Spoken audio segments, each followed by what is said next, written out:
Ooh, it's magical. It's the season of magic coming to you, which is why we picked a magical class to tell you about. For the people who bother to watch the forums, yes, it's a dark elf class. At last they go. It's the Sorceress. She's sexy. She's a dark elf. She's got pointy ears.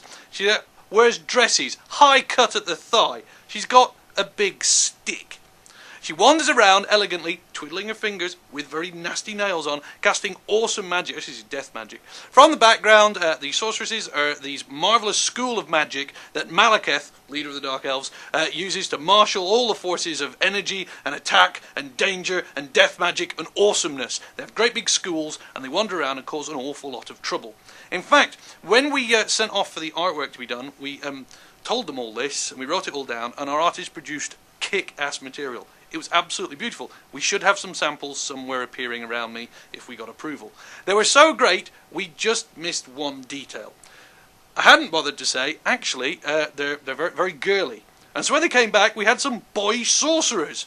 And I tell you what, they absolutely rocked. They looked fantastic. So we looked at them and went, gosh, that's great. That's super great. That's beyond fabulous. And then we thought, are we allowed them? So we went back, looked in the history, and we are! That's the beauty of doing a game like this. We're able to bring you Sorcerer and Sorceresses, boy and girl, both cool, both emo, both live forever, both look great in their tight, black, rubbery, spiky uniforms of death, both with their big staffs, both able to throw magic around and be utterly awesome. So you can live in that perpetual idea that you will in fact live forever, be handsome, be young, be pretty, never age. You know, emo goths. They're coming, they're great. On to the mechanics. So that's the background, that's the awkward bit for the fans. Let's get to the important bit. What do you actually do? Well, you fire around spells, obviously, with a big stick, obviously, and you're throwing dark magic. That's the magic lore that they use. Now, what is it about dark magic that makes things absolutely super cool? Well, dark magic is sort of like playing Russian roulette. You start with one bullet in your gun, firing a dark magic spell, and you go, boom, and kill people. All got great names, Chillwind, stuff like that. The more dark magic you use, effectively, the more bullets you're putting in your Russian roulette gun. The more chance you have of blowing yourself to pieces. And the more dark magic you use, the more powerful you get at it, the more damage you do, the more horror you create. However, the longer you use it, the bigger the chance that dark magic will rip into the reality and blow you to pieces and do immense amount of damage and hurt you.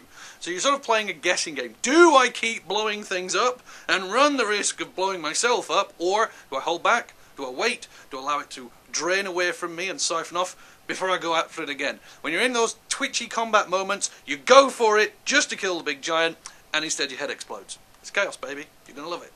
The Sorcerer.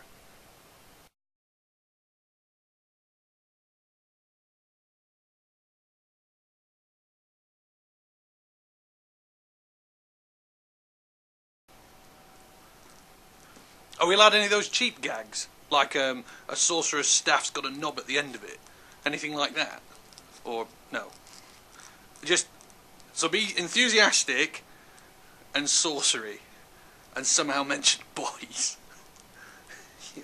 Easy job. Yeah, I can explain this to my children. Fine. What did you do today, Dad?